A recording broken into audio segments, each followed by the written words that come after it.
ถ้าเกิดว่าผมพูดถึงเกมแรกที่เคยเล่นเนี่ยคุณผู้ชมจะนึกถึงเกมอะไรครับอย่างของผมเนี่ยก็จะเป็นเกม Mario แต่ถ้าเกิดพูดถึงเกมแรกบนคอมพิวเตอร์ของผมเนี่ยมันเป็นอะไรที่เลือนลางมากๆเลยครับผมแทบจำอะไรไม่ได้เลยไอ้ที่บอกจำอะไรไม่ได้เนี่ยก็คือเกมแรกที่ผมเล่นบนคอมพิวเตอร์นะครับและผมรู้สึกว่าตอนนั้นมีหลายเกมมากที่ผมเล่นแต่ว่ามันก็เลือนลางมากๆเช่นกันต่างกับสมัยนี้ครับที่ผมเล่นเพียงแค่ CS:GO ไม่ก็ Valorant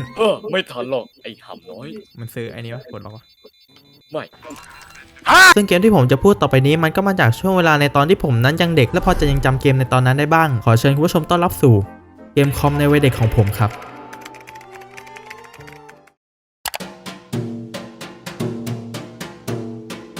ในช่วงปี 2012 เนี่ยเป็นช่วงที่ผมนั้นมีคอมเป็นของตัวเองครั้งแรกในช่วงนั้นมันมีเกมอะไรบ้างครับ Far Cry 3 The Walking Dead Alan Wake Sleeping Dogs The Amazing Spider-Man ตอนนั้นผมไม่รู้หรอกครับว่าปีนั้นมันจะมีเกมอะไรแบบนี้อยู่เพราะนั้นผมเพิ่งแค่จะป.2 เท่านั้นเองคือกูแค่อยากเล่นเกมอะเกมอะไรก็ได้คือขอให้ได้เล่นก็พอและผมก็ค่อนข้างมั่นใจครับว่าเกมใหม่ๆหรือว่าเกมที่ภาพสวยในสมัยนั้นนะคอมผมไม่สามารถเล่นได้เพราะคอมผมตอนนั้นเป็นคอมที่แบบว่าจอแม่งอ้วนแล้วก็เป็นมือ2อีกแถม Windows เนี่ยยังเป็น Windows XP อยู่คอมที่โรงเรียนผมนี่คือดูแรงขึ้นมาเลยแต่ตอนนั้นผมคงไม่คิดอะไรแบบนี้หรอกครับผมคงคิดแค่ว่าคอมมันก็คอมเหมือนกันไม่ใช่หรอวะน่าจะเล่นเกมใช้งานอะไรได้เหมือนกันนั่นแหละในคลิปนี้คุณจะไม่ได้เห็นเกมใน Y8 หรือว่าเกมต่างๆที่มันอยู่ในเว็บหรือว่าเกมคนป่าที่เดินมาเอาตูดแล้วไม่มีแน่นอนเพราะว่าช่วงนั้นเนี่ยผมน่าจะยังไม่ได้รู้จักพวกเว็บเหล่านี้ที่สามารถเล่นเกมได้ตอนนั้นผมรู้จักแค่ YouTube ครับผมเข้าเล่นแต่ YouTube ดูแต่ YouTube แล้วก็ที่ผมดู YouTube เนี่ยผมดูเฉพาะแค่คาบเรียนคอมที่โรงเรียนนะครับเพราะคอมที่บ้านผมไม่มีเน็ตนั่นหมายความว่าเกมที่ผมเล่นเนี่ยเป็นเกมที่มันอยู่ในเครื่องอยู่แล้วไม่ได้โหลดเพิ่มมาเลยมีอยู่ครั้งหนึ่งที่ผมเคยกดไปที่ Internet Explorerนั่นแหละเหมือนพอไม่มีเน็ตแล้วแบบว่าโปรแกรมมันรวนอะไรไม่รู้อะครับคือแบบมันเด้งแบบป๊อปอัพพึบขึ้นมาแล้วก็ผมไม่สามารถปิดได้ผมต้องปิดคอมไปเลยแล้วก็เปิดใหม่โอ้โหตอนนั้นกูกลัวมากนึกว่าคอมแม่งจะพังแล้วหลังจากนั้นผมก็ไม่กล้าใช้เบราว์เซอร์นี้หรือว่าเข้าเบราว์เซอร์นี้อีกเลยถ้าเลือกระหว่าง Internet Explorer แล้วก็ Fox เนี่ยผมเลือก Fox นะแล้วมึงดูแต่ YouTube มึงไม่เบื่อหรอวะเบื่อดิคุณเชื่อป่ะผมเคยเสิร์ชหาใน YouTube แบบว่าอยากเล่นเกมคือตอนนั้นมันควรจะมีเกมใน YouTube ให้มึงได้เล่นหรอกมั้งอีกคือถ้าเสิร์ชหาในสมัยนี้ก็คงจะเจอเกมพวกแบบว่าทายคำหรือว่าทายปริศนาอะไรแบบนี้ Jesus Christ แต่คือเมื่อก่อนคือมันไม่มีอะไรแบบนี้หรอกครับหรือไม่ก็อาจจะมีแต่ว่ามันน้อยมากแล้วก็สมัยนั้นยังไม่มีเกมไดโนเสาร์นะครับถึงจะไม่มีเน็ตก็ตามโอเคผมเกริ่นมานานพอสมควรแล้วนั้นก็ขอยินดีต้อนรับคุณผู้ชมสู่การรีวิวเกมในอดีตของผมจะมีเกมอะไรกันบ้างคุณผู้ชมจะรู้จักเกมที่ผมจะพูดถึงต่อไปนี้ไหมไปรับชมกันเลยครับ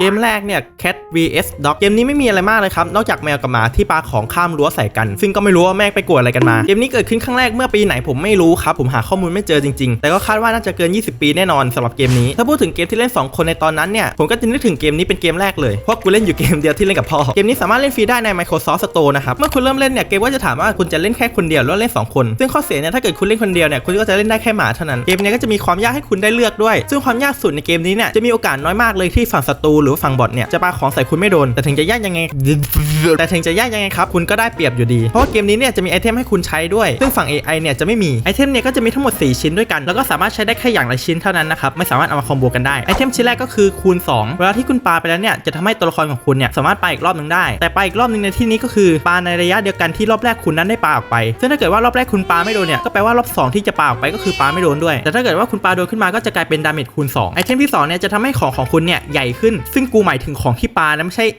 นั่นแหละซึ่งก็จะทำให้ของเนี่ยดาเมจเยอะตามไปด้วยไอเทมที่3ไร้ประโยชน์ที่สุดซึ่งมันจะเป็นการปาของเหม็นออกไปแล้วดาเมจก็ไม่ได้ต่างกับสิ่งของปกติเท่าไหร่เผลอๆแม่งอาจจะน้อยกว่าด้วยไอเทมสุดท้ายพลาสเตอร์จะเป็นการฟื้นฟูเลือดของตัวละครของเรานั้นเพิ่มขึ้นมาแต่ว่าเมื่อใช้ไปแล้วเนี่ยจะจบเทิร์นเราทันทีจะข้ามไปที่เทิร์นของศัตรูหรือว่า AI เลยไอ้เหี้ยกูยังไม่ได้ยิงเลยและอีกหนึ่งระบบในเกมนี้เนี่ยก็จะมีระบบของการวัดแรงลมซึ่งเกมเนี่ยก็จะมีทิศทางการสุ่มของลมว่าจะไปทิศทางไหนและมีความแรงของลมว่ามีมากน้อยแค่ไหนกันคือขอสารภาพเลยว่าตอนเด็กๆเนี่ยผมไม่รู้เรื่องนี้เลยผมก็สงสัยว่าทำไมตอนแรกปาระดับนี้ทำไมมันโดนวะทำไมรอบ2มันไม่โดนวะเฮ้ยเกมเป็นเฮียและเกมนี้ไม่ใช่ว่าคุณจะปาจุดไหนได้ก็ปานะครับเพราะว่าดาเมจที่เฉียวๆหรือว่าโดนตัวอะไรแบบนี้เนี่ยจะเบาน้อยกว่าดาเมจที่โดนหัวเต็มๆแล้วผมชอบเพลงตอนชนะเกมนี้นะครั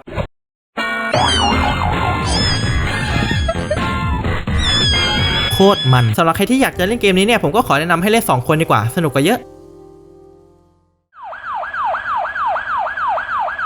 วาโลชิดซ้ายฟรีไฟชิดขวาครับกับเกม Virtual Cop 2 จะเรียกว่านี่เป็นเกมยิงบนคอมเกมแรกของผมเลยก็ว่าได้เกมนี้ไม่มีอะไรมากครับตัวเราจะเป็นตำรวจที่มายิงผู้ร้ายเราแค่ต้องยิงศัตรูที่โผล่ออกมาให้ทันก่อนที่ศัตรูนั้นจะยิงเราเพราะตัวเรานั้นจะมีพลังชีวิตอยู่จะยิงส่วนไหนของศัตรูก็ได้ครับขอแค่ให้ยิงโดนนัดเดียวตายเหมือนกันเกมนี้จะมีทั้งหมด3ด่านด้วยกันครับซึ่งเราจะเล่นด่านไหนก่อนก็ได้ซึ่งด่านที่1ถึง3เนี่ยก็จะเรียงตามความง่ายไปยากเกมนี้จะไม่มีเนื้อเรื่องหรือคัสซีอะไรเลยครับเรื่องเกมมาเนี่ยเราก็จะใส่กันเลยจึงทำให้บางทีเนี่ยผมก็สงสัยว่าอ้าวไอ้นี่เป็นทหารไอ้นี่เป็นตำรวจทำไมถึงเป็นศัตรูเราได้วะสิ่งของบางอย่างภายในฉากเนี่ยเวลาเรายิงใส่ก็จะมีแอนิเมชันที่เรากระทำกับสิ่งของนั้นด้วยซึ่งมันดูละเอียดมากๆเลยสำหรับเกมในปี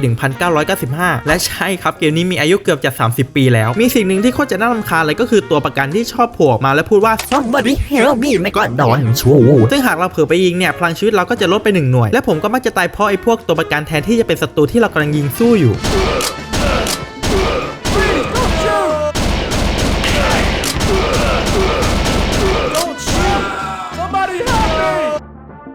พ่อมึงตายและเกมนี้ก็สามารถเล่นได้2 คนนะครับแต่ผมก็เล่นคนเดียวตลอดเพราะว่าผมไม่รู้วิธีเล่นกับอีกคนหนึ่งแต่เล่นคนเดียวมันก็ไม่แย่นะครับเพราะข้อเสียของการเล่น2 คนเนี่ยคือ1คุณจะแย่งยิงศัตรูตัวเดียวกันและ2คุณจะแย่งเครดิตกันใช้เพราะถ้าหากคุณตายหรืออีกคนนึงตายเนี่ยเครดิตตรงนี้ก็จะลดลงเพื่อสามารถชุบชีวิตขึ้นมาใหม่ได้พูดถึงเครดิตถ้าเกิดสมมติว่าเราเล่นผ่านด่านหนึ่งแล้วจะไปเล่นต่ออีกด่านหนึ่งเนี่ยทั้งพลังชีวิตและเครดิตของคุณเนี่ยก็จะยังเท่าเดิมนะครับถ้าอยากจะรีเซ็ตเนี่ยก็ต้องรีสตาร์ทเกมเริ่มใหม่เท่านั้นคือถ้าจะเล่นให้ผ่านทั้ง3ด่านเลยเนี่ยมันยากมากและลองคิดดูครับถ้าเกิดเล่น2 คนเนี่ยจะยังเหลือเครดิตไว้ใช้ในด่านถัดไปอยู่ไหมแต่เกมนี้การโผล่ของศัตรูมันก็ตายตัวครับถ้าเล่นซ้ำๆคุณก็น่าจะจำได้แถมการที่เกมมีวงกลมบอกเราก่อนมันก็เป็นอะไรที่ทำให้ผู้เล่นนั้นเล่นง่ายมากขึ้นเกมนี้ปืนหลักของเราจะเป็นปืนพกที่มีกระสุนอยู่เพียงแค่6 นัดเท่านั้นบางช่วงของเกมเนี่ยก็จะดรอปปืนอื่นๆให้เราใช้อย่างเช่นปืนพกที่มีกระสุนมากขึ้นปืนกล SMG หรือว่าลูกซองที่ยิงเหมือนปืนพก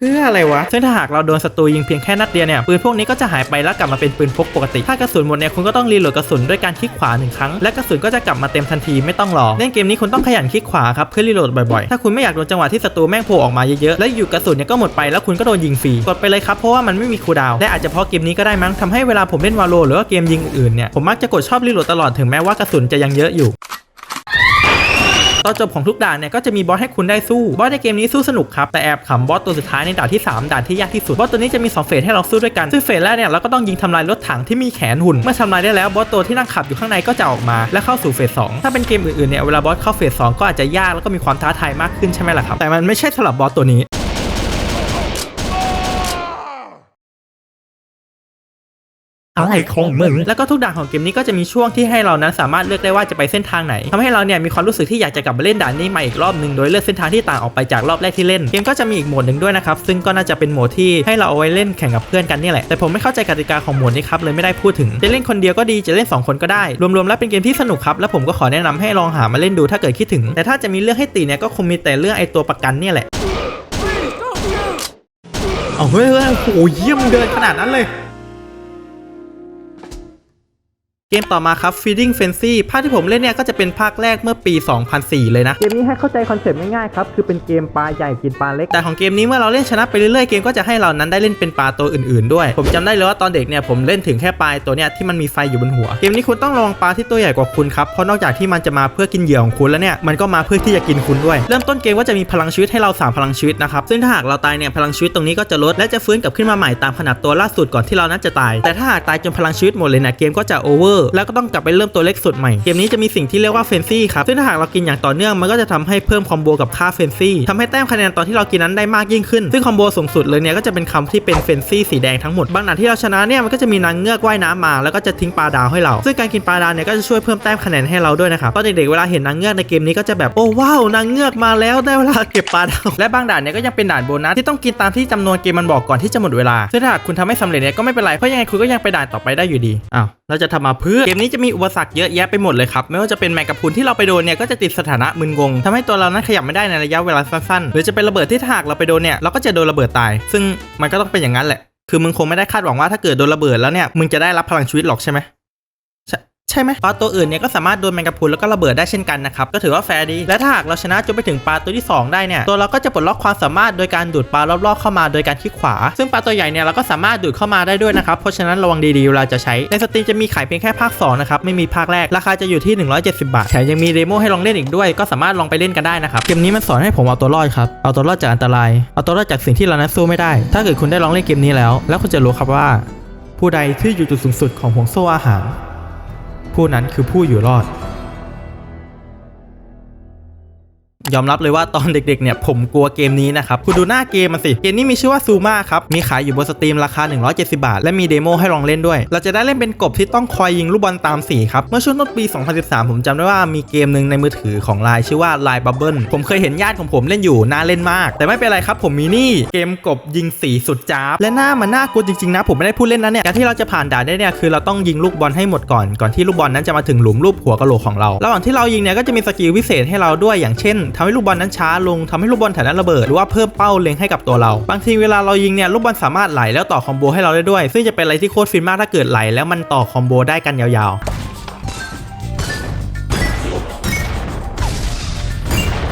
แต่จงจำไว้ครับว่าการที่คุณยิงลูกบอลแล้วมันไม่ตรงตามตำแหน่งตามที่คุณต้องการเนี่ยมันเป็นเรื่องที่ปกติมากเพราะลูกบอลในเกมนี้จะเคลื่อนไหวอยู่ตลอดเวลาครับสำหรับใครที่อยากยิงเก็บคะแนนไปเรื่อยๆเกมนี้ก็จะมีโหมดที่จะปล่อยลูกบอลออกมาโดยที่ไม่มีสิ้นสุดให้คุณเช่นกันโดยโหมดนี้ถ้าเกิดคุณเล่นไปเรื่อยๆสีของลูกบอลก็จะมีเยอะมากขึ้นด้วยแรกๆผมเล่นเนี่ยก็ติดใช้ได้เลยครับสนุกดีแต่พอเล่นไปนานๆอ้วกผมไม่ไหวอะผมมึนมากถ้าเกิดได้เล่นนานๆเพราะเราต้องหมุนตัวกบเพื่อที่จะเล็งยิงลูกบอลไปในทิศทางที่เลือกแต่ถ้าใครอยากลองก็ลองดูได้ครับมีเดโมให้เล่นนี่คือเกมสุดท้ายที่ผมจะพูดถึงครับกับเกม SpongeBob SquarePants Collab เกมนี้เป็นเกมเมื่อปี 2003 น่าจะเป็นเกมที่มีคนรู้จักน้อยที่สุดที่ผมพูดถึงในคลิปนี้แล้วเป็นเกมที่เราต้องมากดบล็อกสีที่เรียงกันซึ่งไม่ค่อยต่างจากเกมซูมาเมื่อกี้สักเท่าไหร่แต่เกมนี้ผมรู้สึกสนุกกว่าเกมซูมานะแถมไม่รู้สึกอ้วกด้วยด่านจะแบ่งตามเลเวลครับยิ่งเลเวลของด่านเยอะเนี่ยก็จะยิ่งยากวิธีผ่านคือเราต้องกดบล็อกสีที่เรียงกันก่อนที่บล็อกมันจะดันจนมาถึงติดเพดานแล้วจะมีลายเล็บที่จะเป็นตัวบอกว่าจะมีบล็อกอีกกี่แถวที่จะดันขึ้นมาในด่านที่มีเลเวลสูงขึ้นตัวลายเล็บเนี่ยก็จะเยอะมากขึ้นและมีการดันบล็อกที่เร็วขึ้นด้วยเช่นกันเกมสามารถให้เราเลือกได้นะครับว่าเราอยากจะเริ่มที่เลเวลไหนเมื่อกดรีสตาร์ทเกมและเกมก็ยังมีด่านโบนัสให้เราด้วยซึ่งผมชอบมากแล้วก็มีแค่นี้แหละครับจะเอาอะไรมากมันก็แค่เกมกดบล็อกตามสีจะเห็นได้ว่าทั้ง5เกมที่ผมพูดถึงเนี่ยล้วนเป็นเกมที่ใช้เพียงแค่เมาส์ในการบังคับทั้งนั้นเลยเมื่อก่อนผมคงชอบเกมอะไรที่ควบคุมง่ายเข้าใจง่ายนะจริงๆก็มีเกมอื่นนั่นแหละครับไม่ได้มีเพียงแค่เท่านี้อย่างเช่นเกมแฮมสเตอร์บอลที่เราจะได้เล่นเป็นหนูแฮมสเตอร์ที่อยู่ในลูกบอลโดยเราก็ต้องบังคับไปให้ถึงเส้นชัยผมหาโหลดเกมนี้ไม่ได้ไม่สิจริงๆผมหาโหลดได้แต่ว่ารันตัวเกมขึ้นมาไม่ได้แฮมสเตอร์บอลเนี่ยมีเว็บให้เรานั้นได้ซื้อเกมของเขาได้นะครับราคาก็500 กว่าบาทซึ่งก็ไม่รับประกันด้วยว่าถึงซื้อมาแล้วจะเปิดเกมเล่นได้หรือเปล่าและผมก็คิดว่าน่าจะไม่มีระบบคืนเงินนะครับถ้าเกิดเราจ่ายไปแล้วต่อมาคือเกมวามินเกมแลกคูณเก็บไข่ทองคำซึ่งเมื่อก่อนผมนึกว่ามันคือสุนัขจิ้งจอกเหมือนกับแฮมสเตอร์บอลเมื่อกี้เลยครับคือผมหาโหลดตัวเกมได้แต่เปิดเล่นไม่ได้และยังมีเว็บที่เราสามารถซื้อเกมนี้ได้ในราคา700 กว่าบาทหนักกว่าแฮมสเตอร์บอลยังมีอีกครับเกม Spider-Man ปี 2000 เกมนี้ผมหาโหลดได้เปิดเกมขึ้นมาได้ครับแต่พอกดนิวเกมแล้วมันเด้งออกและเกมนี้ก็เป็นเกมที่ผมอยากเล่นมากที่สุด